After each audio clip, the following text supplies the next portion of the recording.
a run of 37 years. Vic had come to Canada and then the U.S. after serving in Asia in World War II for the British forces, and was a lifelong devotee of jazz, and continued doing his radio program while battling emphysema until just past his 80th birthday. Vic's love for this music never waned. We spoke just last Sunday for a while about jazz and a number of other things.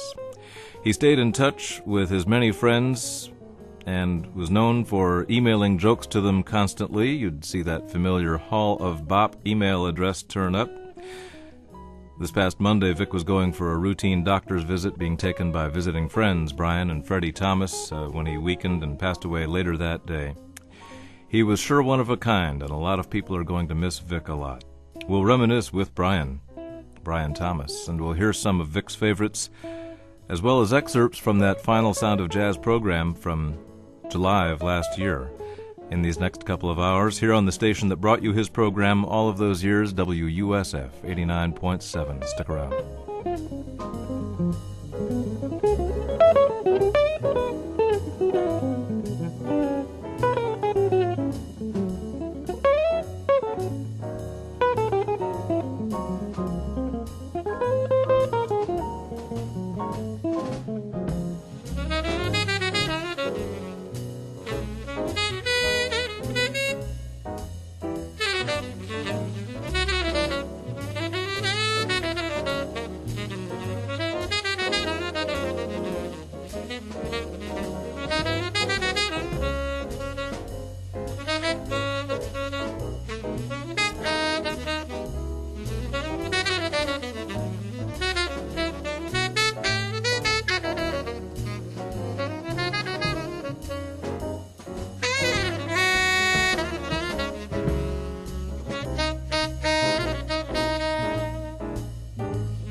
That's the song we heard on so many Saturday nights in recent years, Wes Montgomery's piece Far West, that introduced the sound of jazz with Vic Hall right up until Vic's final broadcast, which took place last year, 2005. It's a song that has a lot of resonance for all of us, and I'm Bob Seymour.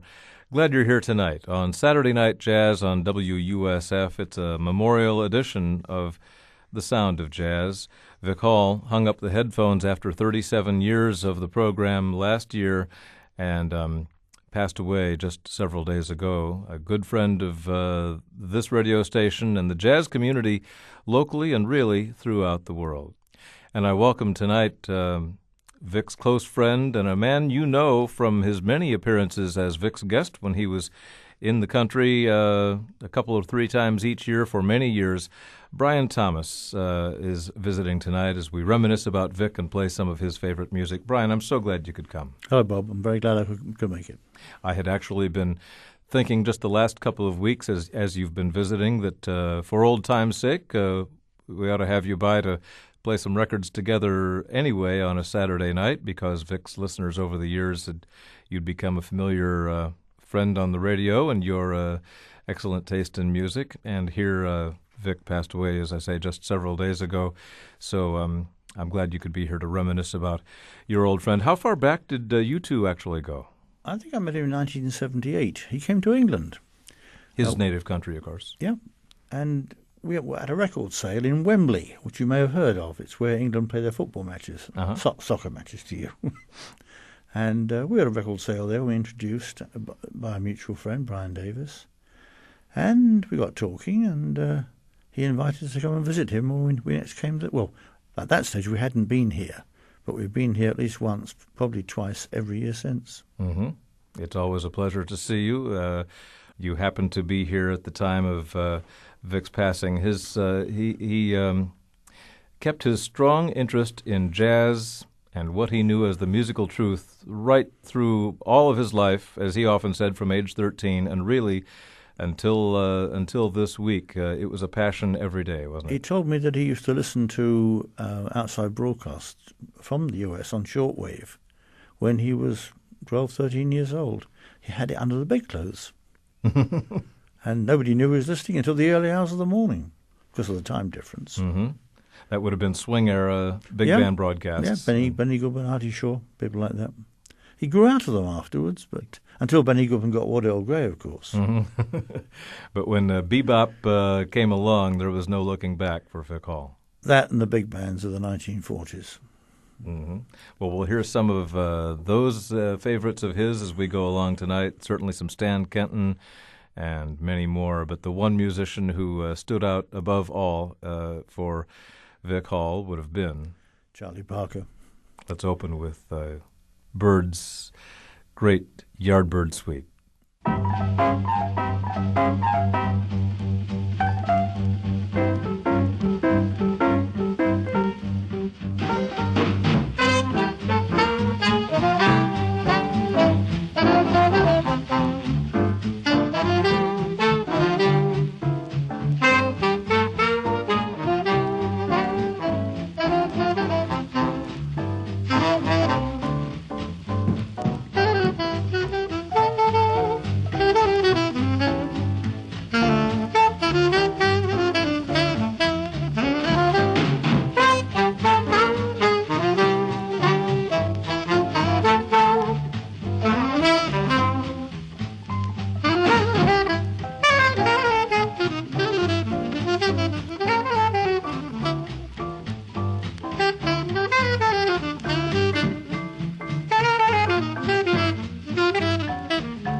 Yardbird Suite, Charlie Parker, Vic Hall's favorite musician of them all, certainly. Bird with Miles Davis, Lucky Thompson, Dodo Marmarosa, and others in one of the great dial sessions on the West Coast. As we remember Vic Hall tonight here on a memorial edition. Let's call it The Sound of Jazz, a name that we retired when Vic hung up the headphones last spring after 37 years. I'm Bob Seymour with Vic's longtime friend and frequent co-host on the program, Brian Thomas. It was his favorite tune, he said, very recently. It's redolent of that era. It's a good bebop tune. Whistleable, even. Tell a story about Vic. He and I and a mutual friend, Malcolm Walker, were driving north to a convention, and we decided to choose our favourite band of all time. And, of course, they were all bebop musicians. And we agreed totally on all the horns. You mean just putting together a dream band? A dream band of soloists. all the horns and the pianist were mutual, and the vibraphone player was mutual, but we couldn't agree on bass and drums. And Vic was adamant that he wanted Ray Brown on bass and Shelley Mann on drums, whereas we wanted Oscar Pettiford and Max Roach. But that's a pretty good band. A pretty good band. Yeah. Who would have been your first chair alto player? Only one choice. That choice would be Vic's number one of all, Charlie Parker. I think when I first met Vic back in the LP era, he told me he had 168 Charlie Parker albums. It was such an extraordinary number, it always stuck with me. Let's hear a few minutes of Vic's Final Sound of Jazz program, talking about Bird and the other giants of bop and one of the most famous of all jazz concerts.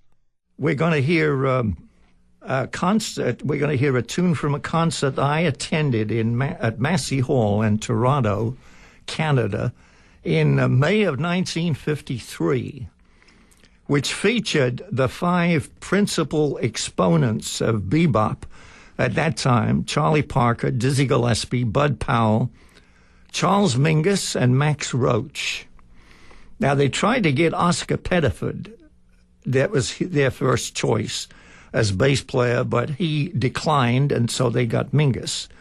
And this was the Toronto New Jazz Society, a bunch of young guys who had really dug the new music, the bebop that came in. And so they booked these artists to appear at a concert in Massey Hall in Toronto, and I lived about 80 miles from there then in the city of Hamilton, and I was over there, and I heard the music that you're about to hear now from a CD that features Bird, Diz, Bud, Mingus, and Roach. And I want to say here that Bud's construction of his piano solo in this piece is the most profound piece of musical logic that I've ever heard. And even after hundreds of times that I've played this solo, I still get goose pimples every time I hear it. And this is based upon the chord structure of what is this thing called love, and it's called Hot House. And I would like to play Hot House.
Okay, there we have the Massey Hall Jazz Concert of May of 1953 with Charlie Parker, Dizzy Gillespie, Bud Powell, Charles Mingus, and Max Roach. Of course, they called him Charlie Mingus back in those days, and then he got respectable.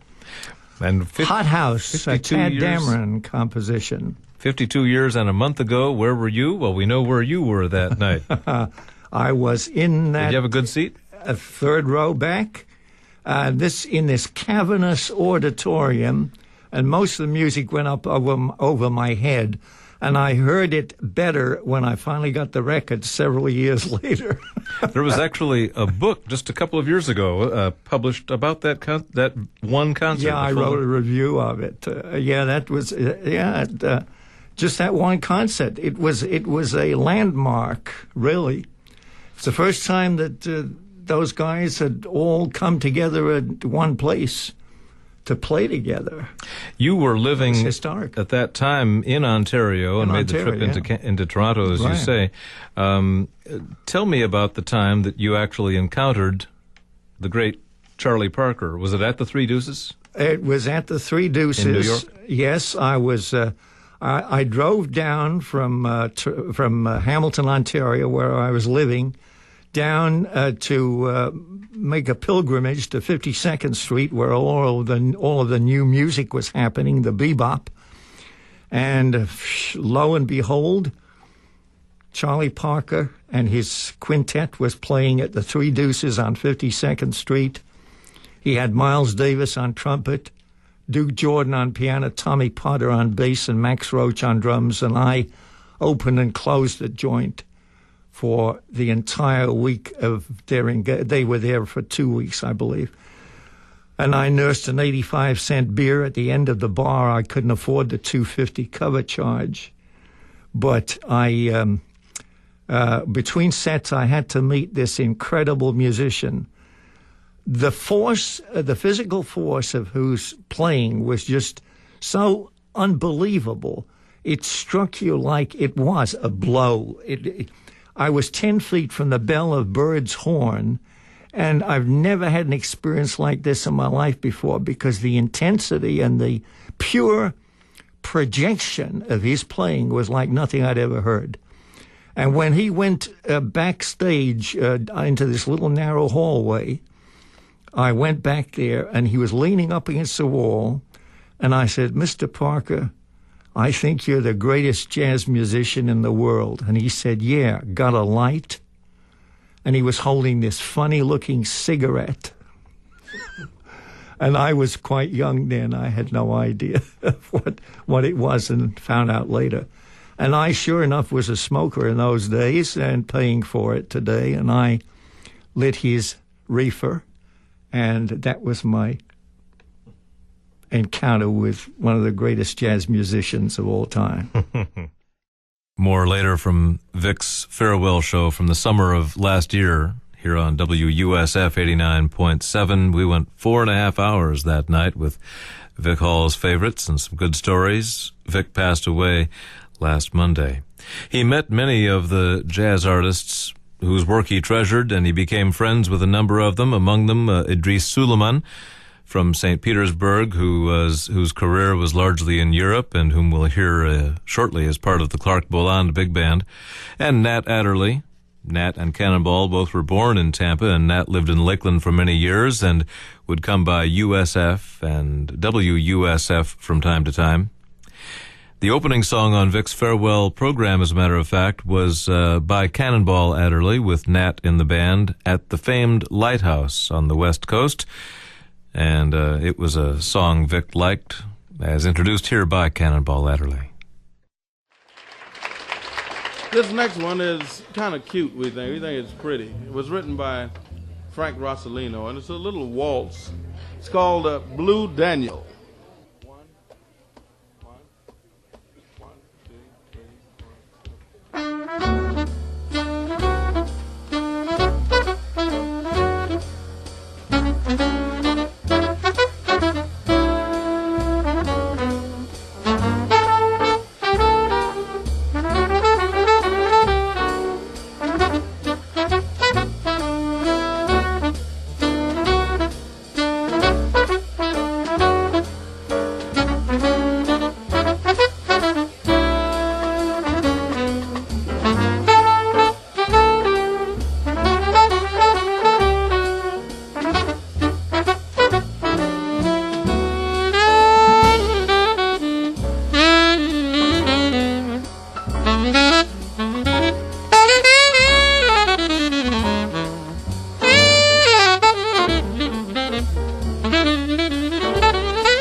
Cannonball Adderley Band in 1960. That's Blue Daniel, the pretty jazz waltz, as Cannonball showed a lot of affection for that song. Frank Rosalino, the trombonist, wrote it, and it was live at the Lighthouse, that historic place at Hermosa Beach, California in 1960. Cannonball and Nat Adderley, Victor Feldman, Sam Jones, and Louis Hayes. It's Jazz on WUSF 89.7. I'm Bob Seymour. We remember Vic Hall, a man who gave so much to the jazz community in general and to our listeners over the years, 37 years. He began in 1968. I'm joined tonight by a man who joined him on many nights over the years whenever he was on this side of the Atlantic, Brian Thomas, who is visiting with us this evening. Vic called the radio station in 1968, hearing a student do a jazz program, and said, I could probably help you out. I've got a pretty good jazz record collection. And it went on from there, the sound of jazz for weeknights, Wednesdays a while, then Tuesdays, and eventually Saturday nights with Vic and myself alternating for some time. And Brian, well, again, I'm so glad you could be a part of so many of those shows. The Lighthouse, where that was recorded, is quite the shrine to Vic and fans of that West Coast sound, isn't it? I love the stories about how people were wandering off the beach at sort of 2 o'clock in the afternoon and stay till 2 the following morning. And the band would change, of course, but they had the same basic constituents, people like Bob Cooper and Bud Shank and Rosalino, you mentioned. Howard Rumsey, of course, was the bass player who was the fulcrum around which they all spun, I suppose. Mm-hmm. Shorty Rogers, a big part of it. Conti Candoli, loads of West Coast musicians, many of them Kenton men. But I love to, when the time warp comes, when I get into the time tunnel, I'm going to go back there in 1952. That particular year? Yeah, that was the year when most of the things were sparking. Vic told me that when he first arrived in New York, before he went on to Canada, he was fortunate enough to see the Kenton Band at the Click.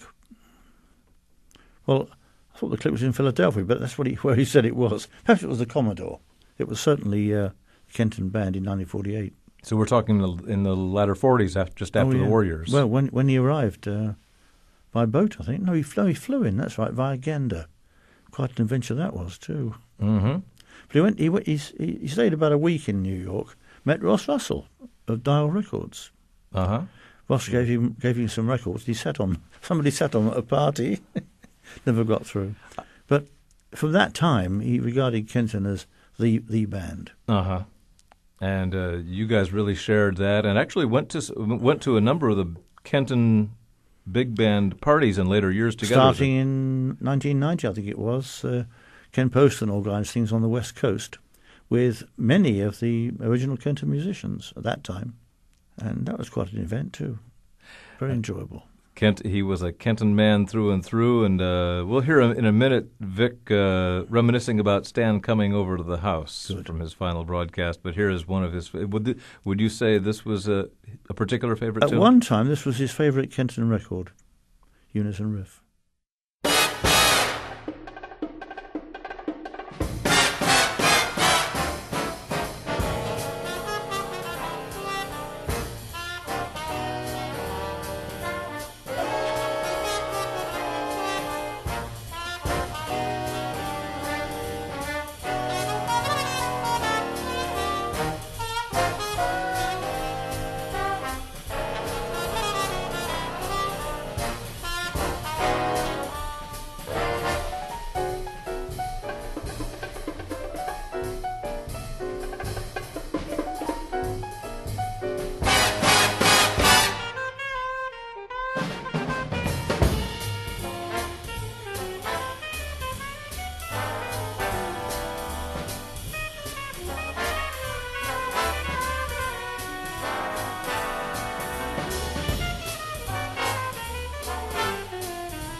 Unison Riff, Stan Kenton's great piece, as we remember Vic Hall tonight here on The Sound of Jazz, on Saturday Night Jazz, WUSF 89.7, your NPR station. Vic Hall reminisced a little on his final broadcast last year about the time Stan Kenton came to the house. In fact, Stan Kenton came to my home after I got through interviewing him at the station.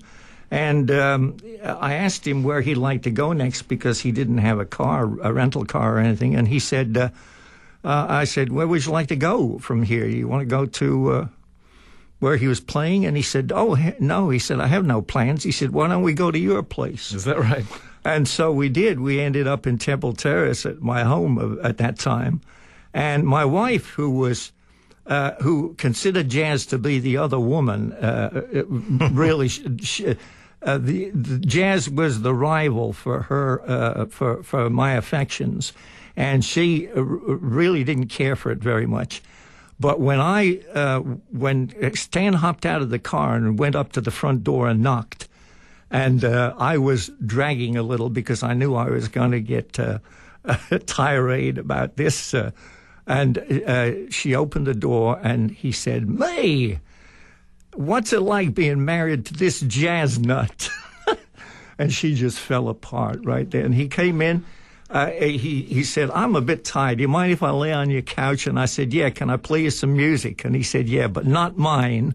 And so I played him some Clark Bolan Big Band.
That's one of Vic Hall's favorite bands, and one often heard on The Sound of Jazz, and the one he played for Stan Kenton when Kenton was sacked out on Vic's couch.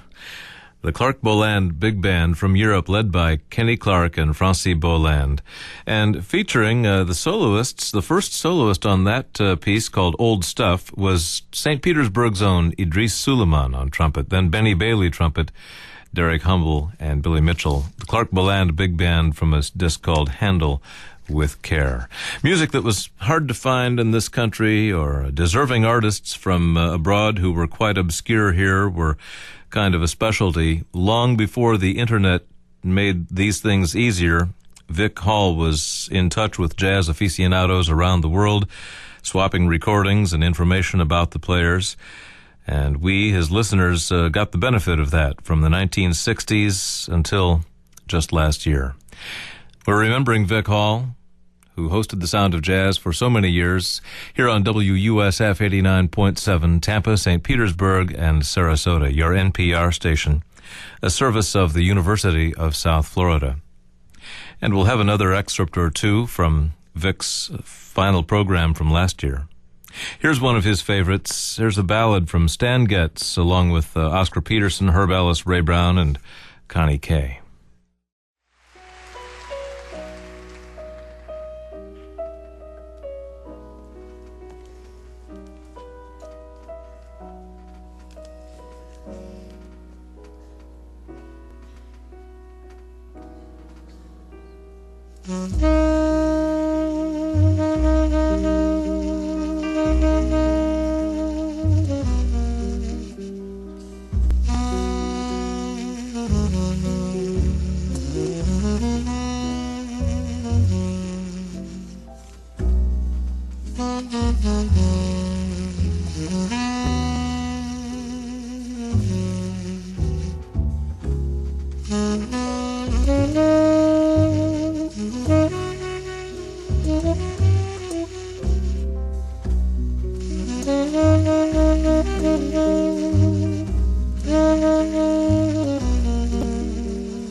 Stan Getz at the Opera House from the recording that combined Jazz at the Philharmonic recordings in Chicago and Los Angeles. 1957 in L.A., Stan Getz with It Never Entered My Mind, a ballad performance by one of Vic Hall's favorites, Vic's friend and my friend Brian Thomas, joining us tonight as we remember Vic and that saxophonist and that song, a favorite of, I guess, both of yours. Indeed.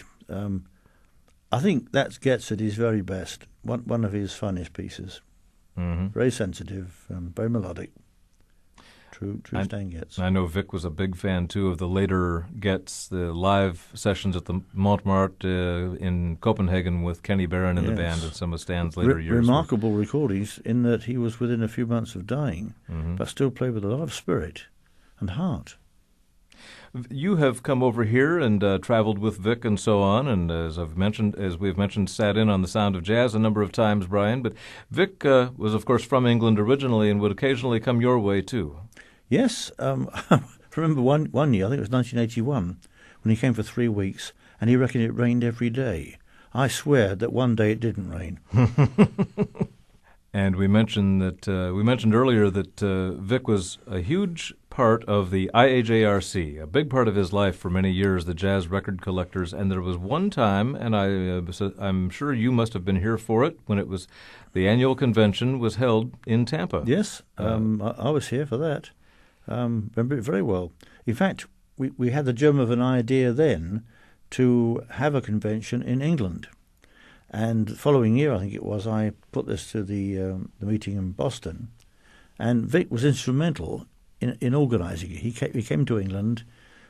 We talked to the hotel management, and we got put together a pretty good convention. The first one outside North America. Mm-hmm. Since when we've had one in Hamburg, one in Copenhagen. So it's becoming truly international. I worked closely with Vic on that one in Tampa and was just amazed. He was a very methodical, organized person. Mm-hmm. And I saw him put that convention together from the ground up, outlining the plans. And as you know, it's obvious that something like that, there's a lot more to it than you would ever imagine, all the details. Mm-hmm. And he covered every aspect, every detail. We talked together about what bands to put together, choosing from Floridians like Buddy DeFranco, and it was a bit of a old-timer organization, a lot of swing era and traditional jazz fans, and they had a bebopper doing the convention, didn't they? What we call in England moldy figs. Moldy figs, yes. And it's a well-known term here too for traditional jazz fans. And Vic threw a bebop convention. Yes. And so did I. But I was very impressed. I hadn't thought of that in a while, but so impressed with just how methodically, and I think that he became the convention chairman after that of the worldwide organization. That's why he took such a strong part in the London convention, which was in 1994. Mm-hmm.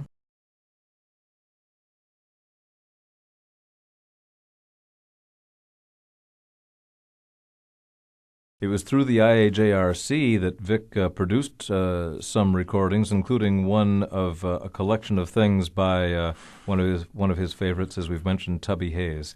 And we can't get through this show without hearing Tubby. This is the great saxophonist Tubby Hayes in a collaboration with Clark Terry.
Here's a guy who's a real legendary saxophone player and was a fine vibes player. Teamed up here with Clark Terry, that's the English musician Tubby Hayes.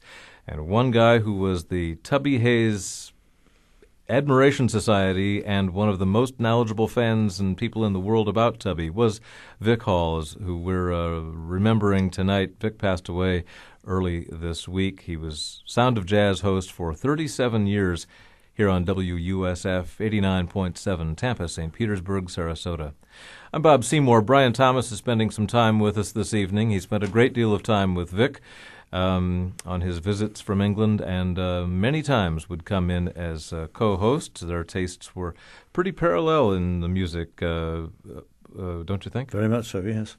Vic loved a number of when he liked something, he liked it all the way in jazz or he else. He could focus. Let's put it that way. He could focus, and he had collections on video of the entire Outer Limits, everyone ever made. Yes. And other shows like that.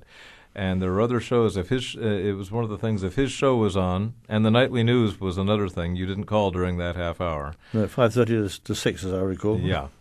So there were a number of shows, some BBC productions and things like Outer Limits that he became a completist and taped every one and had them meticulously filed. Inspector Morse as well. Yeah. Played by John Thaw. Vic kept a meticulous record library that was where he drew on for his Sound of Jazz programs for all those years, and it was a life's work keeping it together. You'll find a number of those things with very nice autographs and warm regards from the musicians he met over the years, too, don't you? In his collection. I remember there's a famous picture in the newspaper a few years back of Vic interviewing Art Pepper, a picture that was prominent in Vic's home, too. Yes. And I recall him interviewing Count Basie many years ago. We heard him talking about when Kenton was in town and came over to the house. There was a time back, I guess, in the 80s when Alan Eager, who'd been just missing off the scene for so many years, one of the early bebop saxophone players, had been missing off the scene and surfaced in Florida, and Vic took a cassette player and I think a bottle or two of vodka with him, and the two of them the two of them taped hours of conversation, and we edited it into a real nice 1-hour documentary on Alan Eager years ago. And the Jazz Record Collectors Convention, which he organized in Tampa in 78, was it? Oh, I think it was mid-80s, 84 yes, or something right. like that. Alan Eager performed at that. Yeah. That's one of the only two occasions I heard him, long after he'd disappeared from the scene. A good tenor player in the 40s. By the time, but it was something when Vic met up with him, and they reminisced on tape for hours, and our listeners had the benefit of that, and of a number of musicians who would come by from time to time. Vic was also persona grata with other musicians. We went to visit Johnny Williams at Sebring, probably 10 years ago. He'd moved there from Fort Lauderdale, I think, or North Hollywood, and great bebop pianist he was who'd gone into politics, right? Into politics, began to play again, and Vic recorded him for a Japanese guy with Spike Robinson on tenor and Frank Isola on drums way back from the 40s, and a local bass player called Bernard Griggs, I think. And it didn't work out very well. Spike was very unhappy about it, but I was listening to Johnny Williams play in between tape changes and that sort of thing. And he played two of the greatest solos I've ever heard him play on Green Dolphin Street and The Night Has 1,000 Eyes. And he invited us back to his house, and later on we went to dinner with him. And my wife had never heard him. And Vic said to John, "Would you play for us a bit?" John, very modest guy, said, "Oh, no." So I said to him, "Freddie's never heard you play." He sat down and played 2 or 3 things for us. How that nice. was nice. Mm-hmm. But that was down to Vic. We opened the hour with Vic's theme song in recent years, Far West. I thought it was nice that a year or two ago, just parenthetically, the local ensemble, the Modern Guitar Quintet, made a nice record, and did that song as a tribute to Vic, did his theme song, the Wes Montgomery piece. Great. Vic had used other themes over the years, and on his farewell program, reminisced about all three themes and played a little of each. When I started out, Bob, back in 1968, I thought you had to lay them out in the aisles, and so this is the way my original theme sounded.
And that was the original theme of The Sound of Jazz. Night in Tunisia, as played by an all-star band put together by Michel Legrand for a recording session back in 1958. The band consisting of Ernie Royal, Art Farmer, Donald Byrd, Joe Wilder on trumpets, Frank Rehak, Jimmy Cleveland on trombones, Gene Quill and Phil Woods on altos, Selden Powell and Tio Macero on tenors, Jimmy Buffington on French horn, Don Elliott on mellophone, Bill Hinton, bass, O.C. Johnson on drums, and Nat Pierce on piano. What a lineup.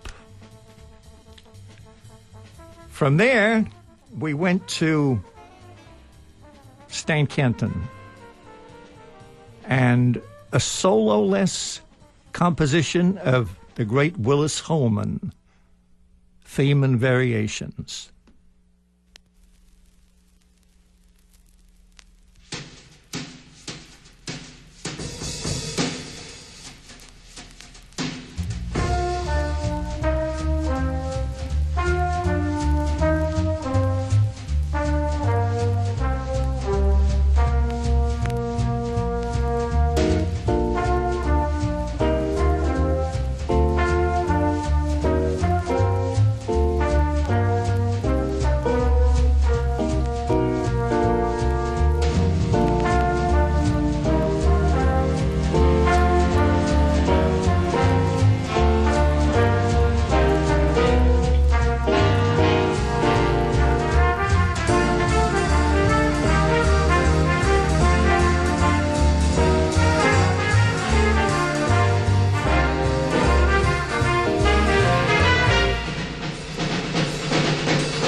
And after so many years, I can't remember how many, I finally changed it again.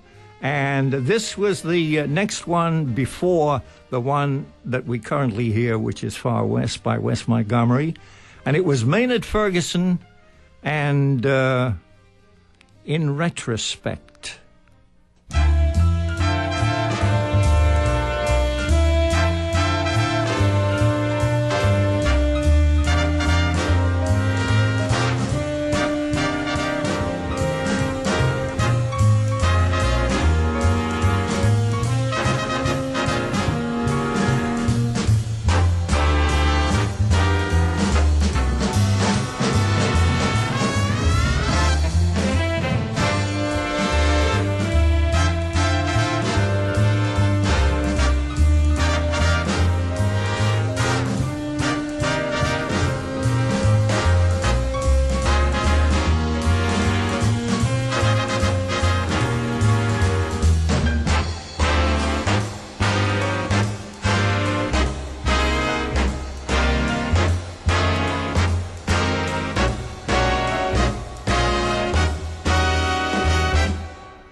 in retrospect, Maynard Ferguson.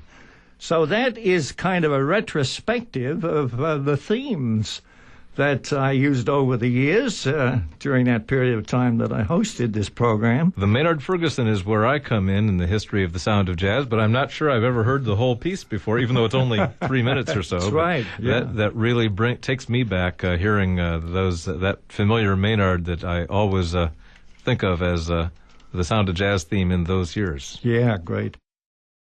A little of Vic Hall's final program from the summer of last year, 2005, after 37 years of the sound of jazz on WUSF 89.7. Fun to go through those old theme songs, and then came Far West by Wes Montgomery, which fit the bill perfectly, too. I told Vic from time to time about my first discovering his program 30 years ago this fall in 1976 when I turned on the radio. I think his friend Greg Henderson, who would sit in sometimes with him then, was on with him the first time I recall, and they were doing an evening of Charlie Parker. And as I told Vic from time to time, I decided there may be civilization in this town after all. Maybe it was worth sticking around.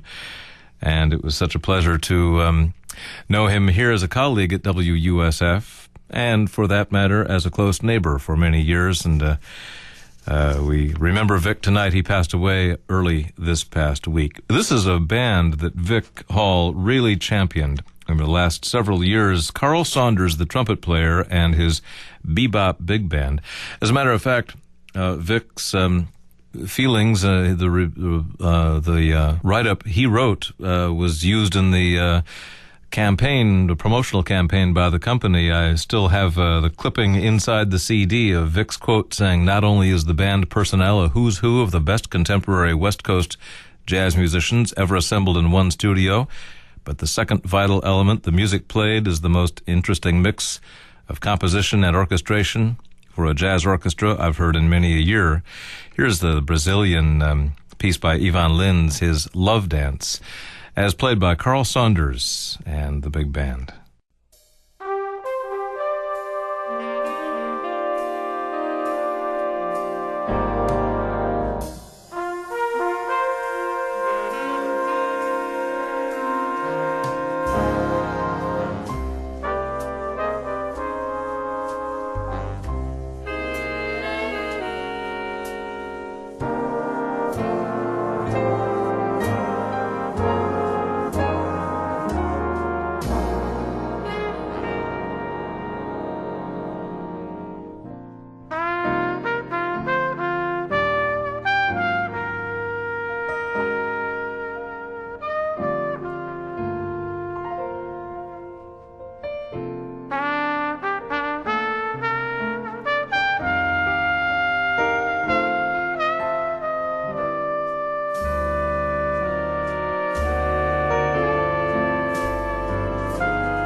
There's one of the musicians that I had probably never heard of before hearing from Serge Chaloff on Vic Hall's Sound of Jazz program, a virtuoso of the baritone saxophone from 1956. I've Got the World on a String. Sonny Clark piano, bassist Leroy Vinegar, and it was fascinating how the baritone saxophone of the leader played along with in the background of the bass solo, and Philly Joe Jones, the drummer. Serge Chaloff, one of Vic Hall's favorites, and one of Vic's favorites in recent years, a band he was crazy about, the Carl Saunders Bebop Big Band. Carl Saunders, the trumpeter, and Yvonne Lynn's song Love Dance. We're remembering Vic, playing some of his favorite music as we go along tonight for a little while more on WUSF 89.7. I'm Bob Seymour. Vic Hall, who was here as a volunteer doing the Sound of Jazz for about 37 years, passed away the other day. The news came to many in a very nice and thoughtful piece in the Tampa Tribune by Kurt Loft, and to many, too, a couple of days ago on All Things Considered with our host, Susan Giles Wontok, who looked up Jack Simpson, Vic's longtime friend and counterpart on the East Coast. He's done jazz radio for an even longer period of time, I think 39 years or so, in Orlando and Cocoa Beach, a few different stations, Melbourne, I think. And the two of them became great friends. It turned out they found eventually that they had flown into LaGuardia from Britain to relocate in the States 1 day apart exactly, and ended up on the different coasts of Florida doing a very similar kind of jazz programs. One particular listener years ago assumed they were the same guy and called each and said, "Isn't that you over on the other coast?" And Jack, in talking with Susan Giles Wontok, Jack Simpson recalled getting to know Vic a couple of days ago. I remember this even now, and it must have been, 30-odd years ago, when that telephone call came, and he said, "Are you Jack Simpson, Jazz on the Beach?" And I said, "Yeah, that's me." "Who are you?" He was Vic Hall, the Sound of Jazz. And we ultimately got together and became firm friends. So we got to know his wife, and we came over there. He came over here and stayed. I was doing jazz concerts and festivals over here, and he came over several times. And we did find out that we had the similar interests. Vic had, I think he was probably one of the world's great Charlie Parker fans, and had so much Charlie Parker recorded material. And then later on, he was very interested in English jazz, particularly a saxophone player by the name of Tubby Hayes. And I don't think anybody in this country had more recordings of Tubby Hayes than Vic Hall. Jack Simpson from Jazz on the Beach on the east coast of Florida, who also reflected on something that I can certainly vouch for, too, and that is how meticulous Vic was in his record-keeping of his collection and organized in every aspect of his life. And I visited him a couple of times, and I am not the neatest guy in the world. Vic Hall was. When I saw the room he had set up with all of his records and cassettes and all of that stuff, all I had to do was say, "Hey, do you have something by, this English trumpet player, Jimmy Dukiar?" Or a Scotch one, actually, Scotch trumpet. "Oh, yeah, here he is over here." if somebody asked that question to me, I would say, yeah, it's somewhere over here. Not Vic. Vic was organized and very much into keeping things straight, so that he knew where everything was, and he sure had everything in the way of the jazz that he loved. Our thanks to Jack Simpson for checking in with us about his old friend. Here's one that Vic loved. This is the Bud Powell Trio.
John's Abbey from Bud Powell, along with Sam Jones and Philly Joe Jones, the great pianist Bud Powell.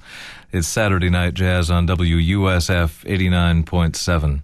I'm Bob Seymour, and we remember Vic Hall. I ran across a piece that a clip from the summer guide of the Weekly Planet in the Bay Area a couple of years ago that Bay Area journalist Jim Harper wrote, the thesis of which was a good thing to do as opposed to running around town is to stay home on a Saturday night and listen to the radio. He went through Garrison Keillor and Ira Glass, expressed his admiration for Marion McPartland, who, as he said, seems almost as old and sprightly as jazz itself, but the best comes on at 10. Vic Hall shares his voluminous record collection on the sound of jazz until 1. His tastes run roughly from the late 30s to mid-60s, the birth of swing through bebop and cool, and it ends up by saying how he sits on his lawn chair and listens, and once told the person taking his telephone pledge during one of the WUSF membership campaigns, Vic Hall is the best reason to stay home on a Saturday night. That from Jim Harper a few years ago. Vic would often describe himself proudly as a curmudgeon, might be the word he used most often, but anyone who knew him gravitated toward him and quickly saw through that. Brian Thomas. He admitted, or rather claimed, he was a curmudgeon. I think if you look it up in the dictionary, he would probably say, he would often say there was his picture by the word curmudgeon, and yet a great sense of humor and a big heart. And a lot of generosity, too. I mean, that people don't know much about. But I know a number of occasions when, and fairly recently, too, when he showed great generosity to people.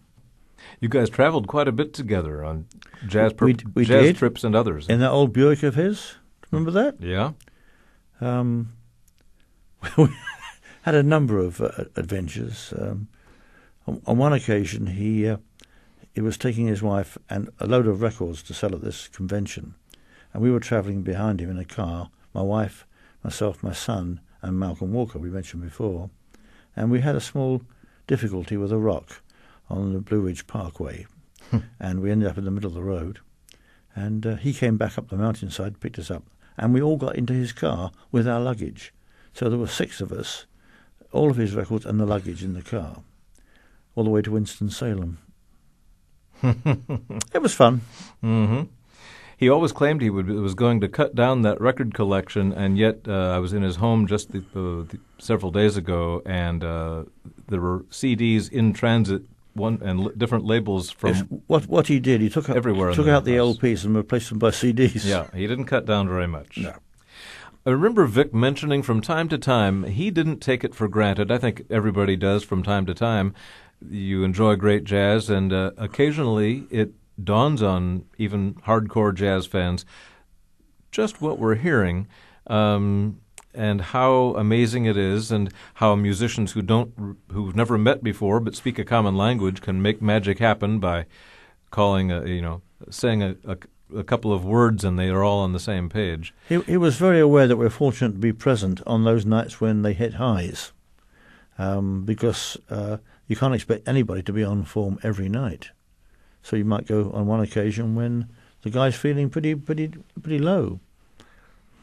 Vic said in a Tampa Tribune piece that Michelle Drayton wrote several years ago, that's the amazing thing, the ability of a jazz musician to take and create new melody and new harmony strictly from his head and his fingers and his heart and his guts, said Vic Hall, a British immigrant who gives each consonant and vowel the regard given fine wine.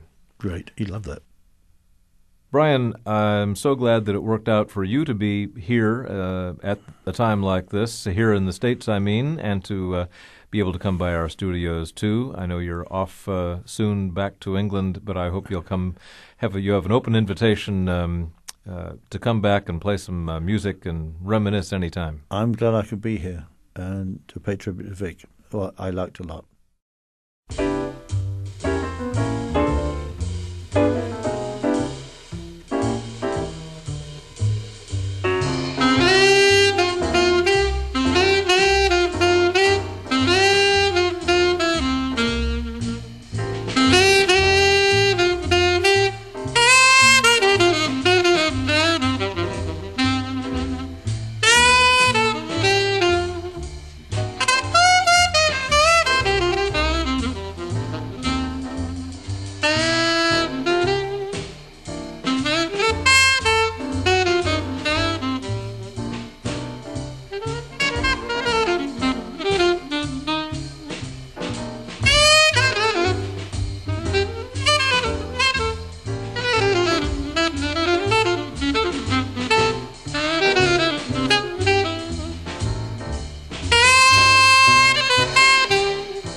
Charlie Parker once again, KC Blues done with Miles Davis, Walter Bishop Jr., Teddy Kotick, and Max Roach. Bird on WUSF 89.7. Who's played more Bird than the man we remember fondly tonight? Vic Hall. Thanks once again to Brian Thomas for sharing his reminiscences about his old friend, and thank you for listening to Jazz on WUSF 89.7. Here is the finale of Vic's 4.5 hours that night last July 2005. We just kept going and going with Vic's favorites. Actually, we edited a few out as we went along, but a 3-hour show became 4.5, and here is the way that program came to a close.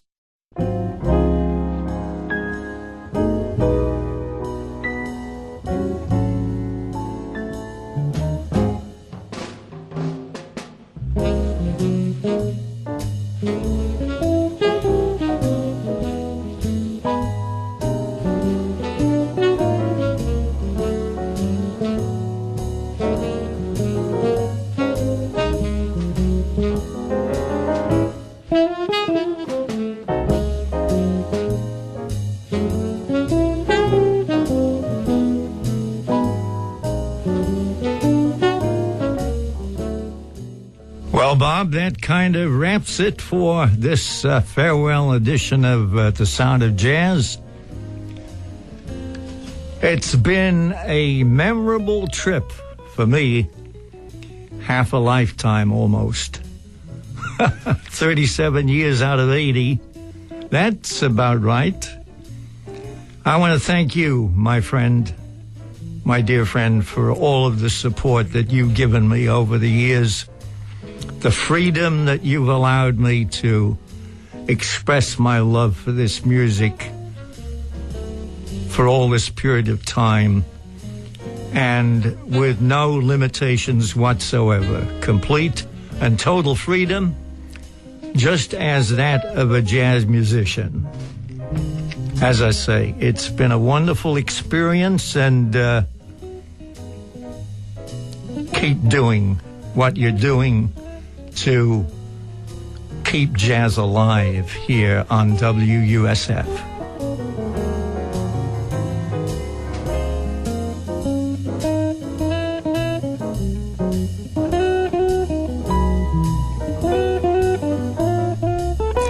I hope you've enjoyed spending a couple of hours as we've recalled the programs of Vic Hall, the music he brought to us for so many years on this radio station for 37 years, and just what a great guy he was in addition to sharing that music with us. Thanks again to Brian Thomas, and to you for listening to Jazz on WUSF 89.7. He leaves an amazing legacy in many ways. He was a one-of-a-kind guy. I have seen as a colleague and friend, and as a neighbor, I've seen people gravitate to Vic and really be won over by his charm over the years. It's been something to see, and we're all the better for being a part of it. Jazz continues all night. It is 12 midnight, and this is WUSF 89.7, Tampa, St. Petersburg, Sarasota, your NPR station, a service of the University of South Florida. For just one more night, we brought that name out of retirement, and you've been listening to The Sound of Jazz.